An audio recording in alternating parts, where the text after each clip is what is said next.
안녕하세요. 함께 동양학을 공부해보는 시간입니다. 오늘은 신월달에 대해서 알아보도록 하겠습니다. 신월은 24절기로 입추와 처서에 해당됩니다.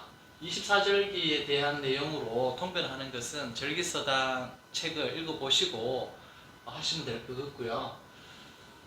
12벽계 주역에 있는 12벽계로 살펴보면 신월달은 4개가 팔곤지, 외개가 일건천이 됩니다.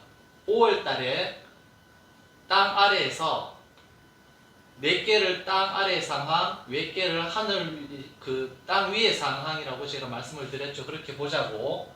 그래서 땅의 상황이 음이 5월달에 하나, 미월달에 2개, 신월달에 3개에서 드디어 음으로 가득 차 있는 상태가 신월달이 되었습니다. 땅이 수렴으로 딱 받아들일 수 있는 상태가 되었다라는 거죠. 그리고 땅 위는 양으로 가득 차 있는 일건천의 상황입니다. 그래서 이러한 모양을 대성계에서 천지비라고 합니다. 천지비. 그래서 하늘이라는 것은 양을 상징하고 땅이라는 것은 음을 상징하는데 음은 아래로 내려가고 양은 위로 올라가잖아요. 그래서 음과 양이 서로 만날 수 없다. 그래서 닫혔다라는 말을 씁니다. 여기 천지비 막혀있다, 닫혔다. 그러면 신의 맞은편에 있는 인을 볼까요? 인에 해당되는 대성계는 정반대가 됩니다. 모든 효자리에 음양이 바뀌어져 있는 모습이죠. 그래서 위에가 팔곤지고 아래가 일건천이 됩니다. 그래서 인월달에 대성계의 괴상에 대한 이름은 지천태가 됩니다. 태는 열릴 태를 말하는 거거든요. 그래서 열고 닫고를 말하는 겁니다. 한 해에 연다라는 것은 인월에서 시작을 하고 신월달에는 뭡니까? 이제 한 해를 닫는다라는 의미가 있습니다. 열고 닫고 여다지문의 역할이 뭐다? 인월과 신월에 해당된다고 보시면 되겠습니다. 재밌죠? 이렇게 보시니까. 그리고 신월달은 이제 드디어 뭡니까? 결실과 관련되는 어떤 그러한 시점이 되는데 지장간을 보면 무임경이 지나갑니다. 무토는 심을 가로 홍범에서 정의를 하지만 땅 위이기 때문에 낮의 의미도 있습니다. 그래서 땅 위로 드러나 있는 부분에 있어서 상징성을 나타낸다고 보시면 되고 여기에 임수가 있고 경금이 있습니다. 드디어 결실에 관련되는 금에 해당되는 글자 경금, 양금이 나타났습니다. 그러면 이 경금이 나타나기 전에 여기 임수는 과연 뭘 이야기하는 걸까요? 선생님들 가을에 비가 많이 오면 결실이 어떻게 됩니까? 당도가 떨어져서 쓸모가 없어지죠. 그러니까 가을철에 비가 온다는 것은 별로 좋은 일은 아닙니다. 치명적이죠. 과일이 무르기도 하고요. 그렇기 때문에 이 가을 시점에는 뭐가 중요하게 됐습니까? 당도가 중요하기 때문에 이 결실을 이야기하는 경금, 열매의 당도를 좌지우지하는 게 뭡니까? 수분이잖아요. 수분 함량. 그래서 그 결실에 관련돼서 앞 단계에서 미리 수분 조절에 관련되는 인자 임수가 온 겁니다. 낮에 드러난 영역에 있어서 수분을 잘 관리를 해야 이 열매가 이루어진다는 의미가 이 신월달에 있는 겁니다. 그래서 결실에 해당되는 그 경금이 있다 보니까 신의 글자를 가지신 분들의 특성이 보면 돈은 잘 버십니다. 그런데 돈을 갈무리가 잘 안 돼요. 자기 손을 통해서 돈이 많이 왔다 갔다 합니다. 그런데 모이지는 않아요. 그렇기 때문에 신이 금전적으로 부족하신 분은 아니지만은 그렇다고 해서 넉넉한 분도 아닙니다. 돈의 흐름은 원활하게 왔다 갔다 하는데 실질적으로 저축하는 부분, 내가 움켜쥐고 있는 부분의 인자가 굉장히 적습니다. 글자를 보시더라도 어떻습니까? 위아래로 뚫는다는 뚫을 곤이 이렇게 있잖아요. 그죠? 그래서 돈이 계속 위아래로 흘러버리기 때문에 모이지가 않습니다. 물론 문자의 형태로 해서 풀이하려고 하는 건 아니지만 그런 의미가 신에 있다라고 이제 생각하시면 될 것 같아요. 그래서 신월의 각각의 지장간 안에 있는 천간을 살펴보면 무토가 신에 앉으면 무신, 욕지가 됩니다. 그리고 임이 신에 앉으면 임신생지가 되고 경이 신에 앉으면 경신, 녹지가 돼요. 홍범 오행의 정의로 보면 무토는 심을 가, 임수는 아래 하, 경금은 따를 종자입니다. 따를 종자가 왜 그렇다고 했습니까? 제가 열매가 결실을 가져오려 그러면 씨앗을 이제 발화해서 뿌리를 만들고 줄기 가지가 생겨서 성장을 해서 봄, 여름, 가을이 되어서야 드디어 뭡니까? 시간을 봄, 여름, 가을이라는 시간을 쫓아야지만이 이제 열매가 거둬들일 수 있기 때문에 딸을 종이라고 그랬습니다. 그리고 소선팔계의 계상으로 이제 말씀을 드리면 무토는 사진내가 되고 사진내라는 게 뭡니까? 움직임에 대한 어떤 그런 그 능력들이 있잖아요. 상의가 있잖아요. 움직인다는 거에 대해서 아직까지 동적인 부분을 감안을 해야 된다는 거죠. 그리고 임수 같은 경우에는 일건천이 됩니다. 일건천은 양이 가득 찬 형상이거든요. 그런데 이게 제 설명을 들으신 분들은 이제 이해가 되실 텐데 일건천이 가지고 있는 자체오행이라는 게 있습니다. 자체오행이 천간으로는 임수에 해당되지만 이 일건천의 소성계 계상이 가지고 있는 자체오행으로 따지면 양금에 해당됩니다. 양금 아버지 부친에 해당된다는 거죠. 그리고 경금은 어떻습니까? 이태택으로 해서 자체오행이 음금입니다. 음금 천간으로는 경금을 이제 써서 양금에 해당되지만 이 소승팔계 자체가 가지고 있는 오행이 있거든요. 그 수준으로 그 차원에서 이야기하면 일건천 같은 경우에는 양금이고 이태택은 음금이기 때문에 양금과 음금이 신월달에 들어가 있는 소승팔계의 상이가 된다. 그런데 그게 뭡니까? 아직까지는 겉으로 드러나 있는 동적인 영역에 있어서 양금과 음금이라는 의미가 있다는 거죠. 그리고 시간의 흐름이 무토에서 임수로 가기 때문에 무토 사진내가 임수 일간천으로 가게 되면 천례 무방이라는 대선계의 계상이 나옵니다. 그리고 임수가 또 경금으로 시간이 흐르기 때문에 임수 일간천이 4개에서 외계 이태택으로 이제 시간적인 흐름이 되면 대선계가 택천캐가 되죠. 그래서 이 택천캐의 계상을 보시면은 어떻게 됩니까? 양으로 가득 차 있는데 제일 위에 있는 상효, 육효가 음으로 해서 양을 감싸고 있는 모양이 되죠. 그죠? 그래서 결실이라는 것은 뭡니까? 음으로 감싸는 영역이 있어야 된다는 거죠. 양으로만 있으면 이게 밖으로 발산만 되기 때문에 수렴이 안 되기 때문에 대선계의 계상으로 택천계의 이런 계상이 이 계절에 상의하고 일맥상통한다는 것을 저만 느끼나요? 그런 부분들이 있다고 봐집니다. 그리고 무토 천간이 가지고 있는 특성을 살펴보려면 무토는 원래 토에 해당되기 때문에 오덕으로 신뢰에 해당됩니다. 신뢰가 중요한 분이죠. 그런데 무게합화해서 불을 만들어내기 때문에 불은 난방에 해당되면서 예의에 해당됩니다. 그래서 무토를 가진 사람은 신뢰를 바탕으로 해서 뭡니까? 얘가 중요한 분이 되는 거죠.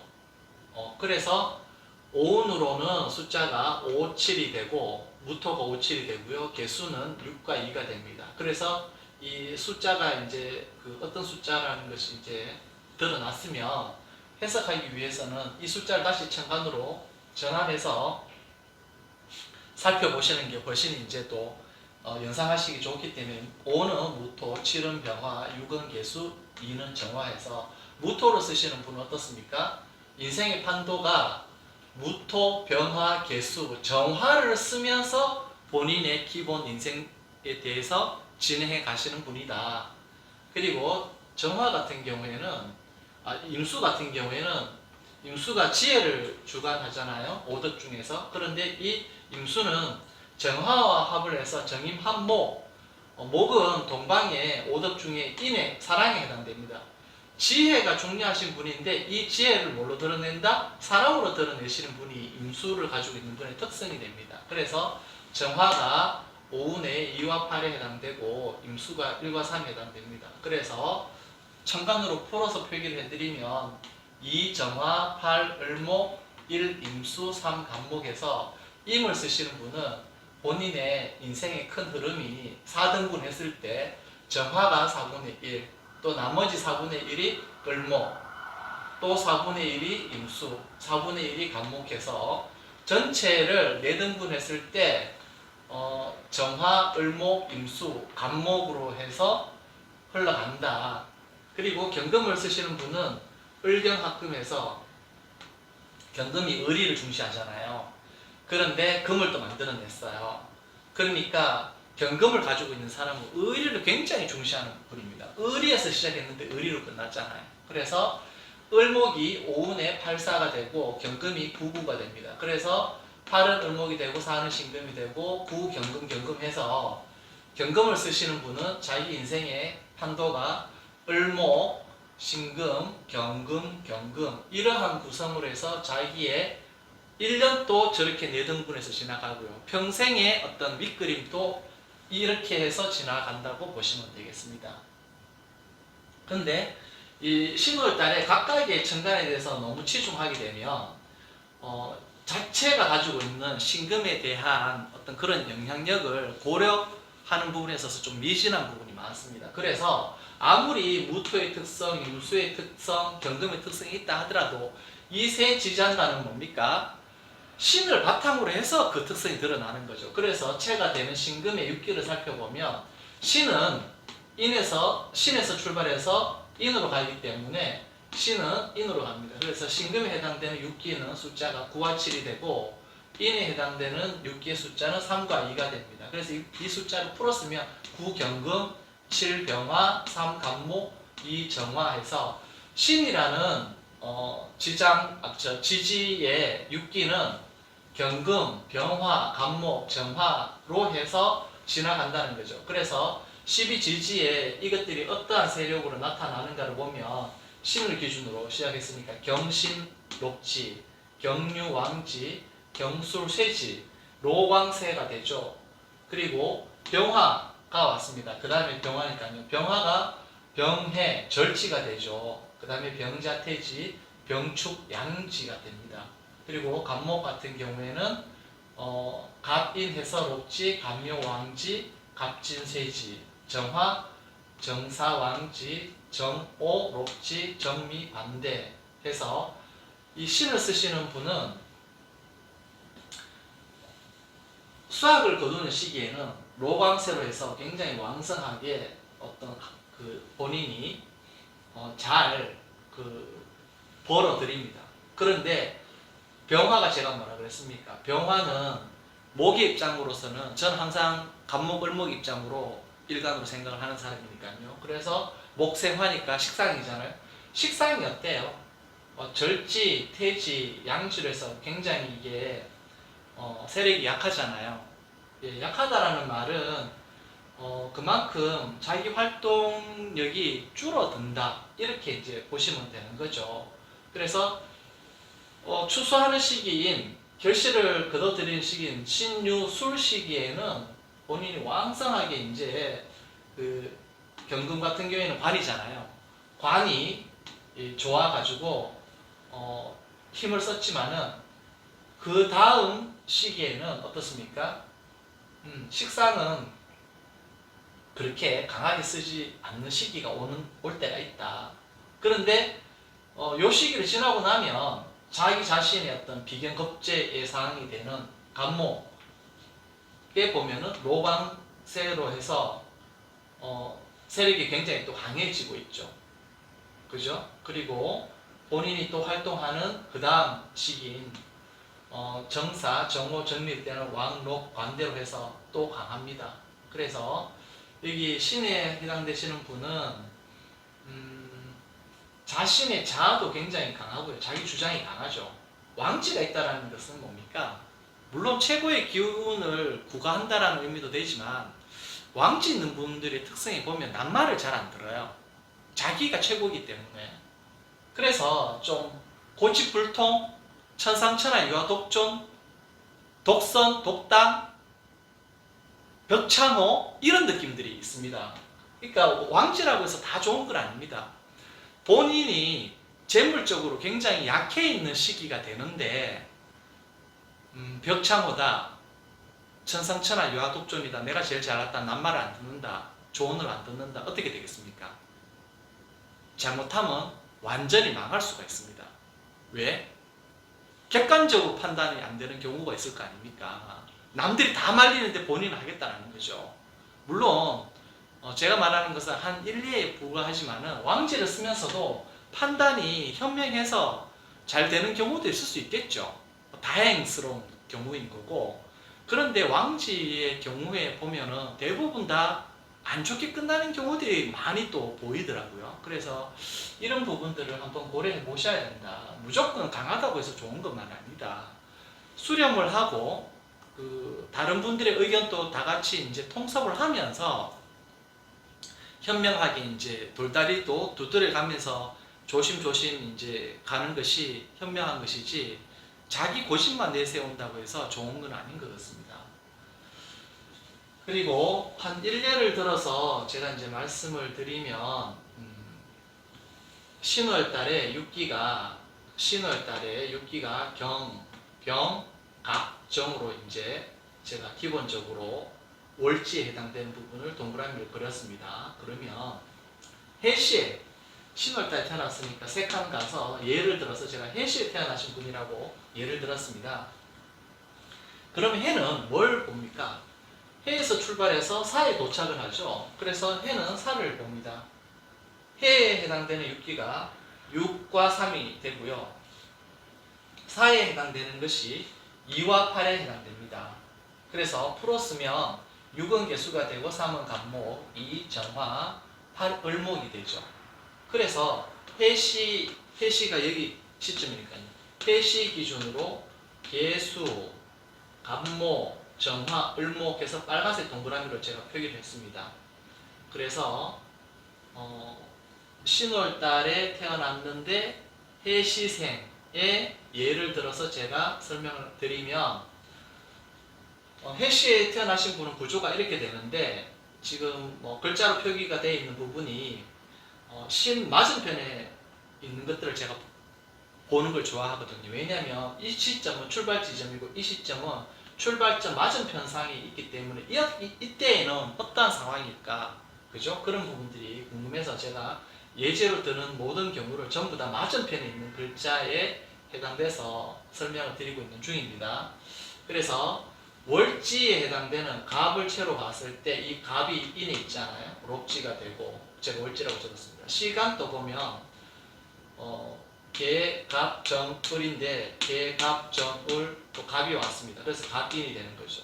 갑인, 록지, 시지가 됩니다. 그래서 자기의 어떤 마음에 관련되는 부분이 굉장히 강한 상태가 되는 거죠. 월지, 시지가 모두. 그리고 십성으로 이제 살펴보면 이 인이라는 시기에 십성은 어떠한 세력을 가지고 있는가를 보는 거죠. 그러니까 모든 12지지에 각각의 십성이 어떠한 상황을 가는가에 가로 해서 어떤 세력을 가지는가로 해서 그분이 돌아가는 어떤 일간, 식상, 재성, 관성, 인성에 대해서 살펴보는 개념인 거죠.